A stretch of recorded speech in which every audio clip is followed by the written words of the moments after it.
નમસ્કાર ટીવી9 સમાચાર સાથે હું છું જિજ્ઞાસા।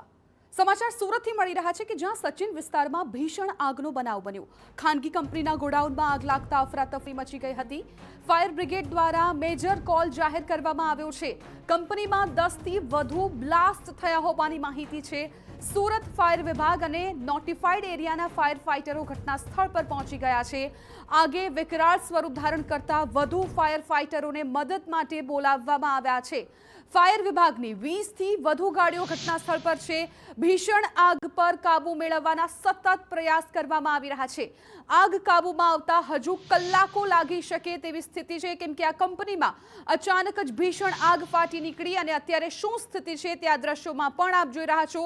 ધુમાડા દેખાઈ રહ્યા છે। અનેક ફાયર વિભાગની ગાડીઓ ઘટના સ્થળ પર છે અને પ્રાથમિકના આગને કાબુ લેવાની છે। આપ જુઓ, દ્રશ્યો પરથી જ અંદાજો લગાવી શકાય છે કે આ આગને કાબુ લેવી ફાયર વિભાગ માટે કેટલો મોટો ચેલેન્જ હોઈ શકે છે, કેમ કે અત્યારે તો મેજર કોલ જાહેર કરી દેવામાં આવ્યો છે, એટલે આસપાસના જેટલા પણ ફાયર વિભાગના સ્ટેશનોમાંથી ગાડી હતી એ તાત્કાલિક સુરત આવી ગઈ છે અને 20 થી વધુ ગાડીઓ ઘટના સ્થળ પર છે। એટલે બ્રિગેડ કોલ જાહેર થાય તો પણ નવાય નહીં, કેમ કે 20 થી વધારે ગાડીઓ અત્યારે ઘટના સ્થળ પર છે। આગને કાબુમાં લેવાના સતત પ્રયત્નો કરવામાં આવી રહ્યા છે અને આપ જુઓ કે કાળો ધુમાડો છે એ પણ આકાશ સુધી આંબી રહ્યો છે।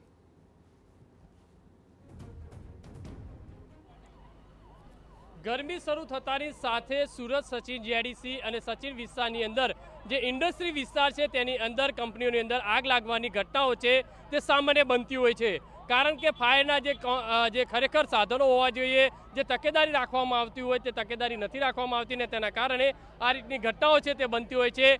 અત્યારે જે રીતે દ્રશ્યોની અંદર જોઈ શકાય છે કે સચિન જે ઓજીવાલા વિસ્તાર છે તેની અંદર એથર કંપની છે, તે કેમિકલની જે કંપની છે જોઈ શકાય છે। આ જે બેરલ જે છે કંપનીના ભરેલા જે જોવા મળી રહ્યા છે તેની અંદર જે બ્લાસ્ટ થયો હતો શરૂઆતની અંદર અને 25 થી વધુ નાના મોટા જે બ્લાસ્ટ થયા છે અને આગે જે વિકરાળ સ્વરૂપ ધારણ કર્યું છે। અત્યારે જોઈ શકાય છે ફાયરની જે ગાડીઓ છે તે ઘટના સ્થળે પહોંચી અને સતત આગ ઉપર કાબુ મેળવવા માટેનો જે પ્રયાસ કર્યો છે। આજુબાજુના લોકો છે તેમને અહીંથી દૂર કરવાની જે કામગીરી છે તે પોલીસ દ્વારા કરવામાં આવી રહી છે। અહીંયા સ્થાનિક લોકો છે તેમની સાથે વાત કરીશું શું કહી રહ્યા છે, કારણ કે એથર કંપનીની અંદર બપોરે 1 વાગ્યાની અંદર જ્યારે આગ લાગી છે। કોની કંપની છે અત્યારે? અરે ઈ ભાઈ કોની જેની હોય એની ઠારવા દો ને બાપા। ઇન્ટરવ્યુ પછી તમે લ્યો, તમે ઇન્ટરવ્યુ પછી લ્યો, અમારે આગ લાગી છે હરિહરમાં। હા, જે રીતે જોઈ શકાય છે આજુબાજુના નાના મોટા જે ગોડાઉનો છે તેને પણ આજે આગે જે ઝપેટમાં છે તે લીધા છે। એટલે કહી શકાય એથર કંપની જે કેમિકલ જે બનાવે છે તેની અંદર જે આગ લાગી છે અને જેને લઈને જે તપાસ શરૂ કરી છે। અત્યારે આ જે છે અહીંના જે લોકો છે, વેપારીઓ છે અને ફાયર સાથે ક્યાંક રકઝક કરતા જોવા મળી રહ્યા છે, જ્યારે આગને ચારે બાજુથી પાણીનો મારો ચલાવી અને આગ ઉપર કાબુ મેળવવા માટેનો જે પ્રયાસ છે તે કરવામાં આવી રહ્યો છે। પણ અંદાજિત આજે 3 કલાકનો સમય વીતી ગયો છે, છતાં પણ આગ ઉપર હજી કાબુ મેળવી શકાયો નથી।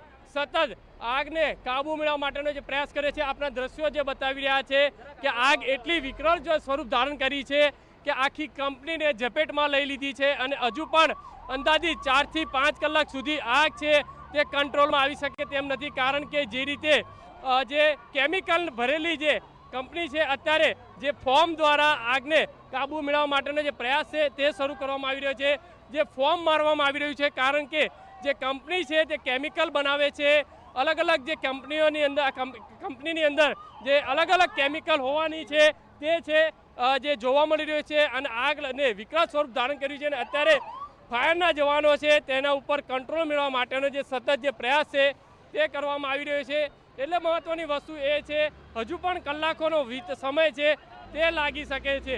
અત્યારે ફાયરના જવાનો ફોર્મ મારફતે આગ ઉપર કાબુ મેળવવા માટેનો જે પ્રયાસ છે તે જે શરૂ કરવામાં આવી છે। એથર કંપની છે જે કેમિકલની જે બનાવે છે તે કેમિકલની આ જે કંપની છે તેની અંદર આગ લાગી છે। અત્યારે ફાયરના જવાનો છે તે સતત ફોર્મ અને પાણીનો મારો ચલાવીને આગ ઉપર કાબુ મેળવવા માટેનો પ્રયાસ કરી રહ્યા છે।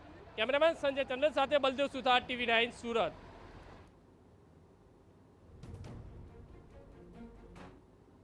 ઇન્ડસ્ટ્રી વિસ્તારની અંદર આગની ઘટનાઓ છે તે સામે આવતી હોય છે, ત્યારે આજે સચિન વિસ્તારમાં આવેલી ઓજીવાલા જે કંપની ઓજીવાલા વિસ્તારની અંદર એથર કંપની છે તેની અંદર જે આગ લાગવાની જે ઘટના બની છે, અત્યારે ફાયર જવાનો છે, સતત જે ફાયરની ટીમો છે તે આવી રહી છે અને આગ ઉપર કાબૂ મેળવવા માટેનો સતત જે પ્રયાસ કરે છે. સૌથી મહત્વની વસ્તુ એ છે કે એથર કંપનીની અંદર જે રીતે આ જે ઘટના બની છે, 1 વાગ્યાની જ્યારે ઘટના બની છે, હજુ પણ આગ ઉપર જે કંટ્રોલ છે તે નથી લેવાયો. જે રીતે શું કહેશો, કઈ રીતે આગ લાગી છે અને શું કહેવું છે? વેર હાઉસમાં લાગેલી છે. હવે એ તો ખબર નથી, અમને ફોન આવ્યો એટલે અમે સચિનથી આવેલા છે. વેર હાઉસમાં જ લાગેલી છે. એથર કંપની છે, એથરનું વેર હાઉસ છે, પ્લાન્ટ નથી અહીંયા. એથરનું પ્લાન્ટ નથી તો કેમિકલો પડે એવું કંઈ? કેમિકલ એટલે વેર હાઉસ છે, અહીંયા જે બને ને એનું રો મટીરિયલ ગોડાઉન છે. ઓકે, તો શું લાગે છે હજી કેટલો સમય લાગી શકે? હવે કંટ્રોલ તો થઈ ગઈ છે, ખાલી કુલિંગ કરાવે છે. એ રીતે જોઈ શકાય છે કે આ પીપ છે, આ પીપના જે કેમિકલો છે તે કેમિકલનો જે છે અહીંયા જથ્થો છે તે રાખવામાં આવતો હોય છે અને અત્યારે જે ફાયરના જવાનો છે તેને આગની ઉપર કાબૂ મેળવવા માટેનો જે પ્રયાસ છે તે શરૂ કરવામાં આવ્યો છે.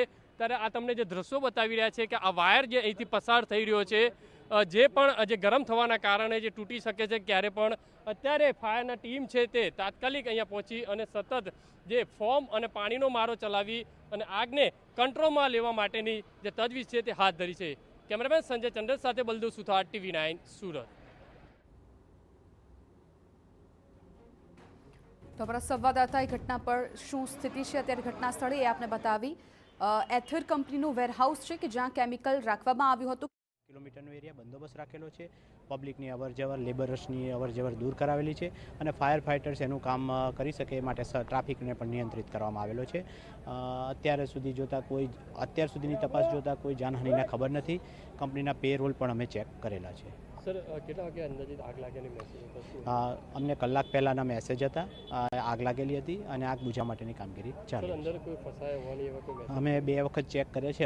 અત્યારે હાલના આપની સાથે હું વાત કરું છું ત્યાં સુધી અંદર ફસેલાના કોઈ ખબર નથી. શું લાગે છે હજુ કેટલો સમય લાગી શકે?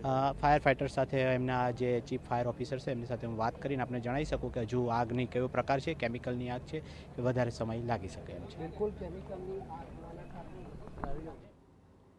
તો હજુ પણ આગને કાબૂ કરવામાં સમય લાગી શકે છે, કેમ કે જે રો મટીરિયલ ત્યાં પડ્યું હતું અને તેમાં જ 20 થી 25 જેટલા ધડાકા થયા હતા અને ત્યારબાદ આગે વિકરાળ સ્વરૂપ ધારણ કર્યું હતું.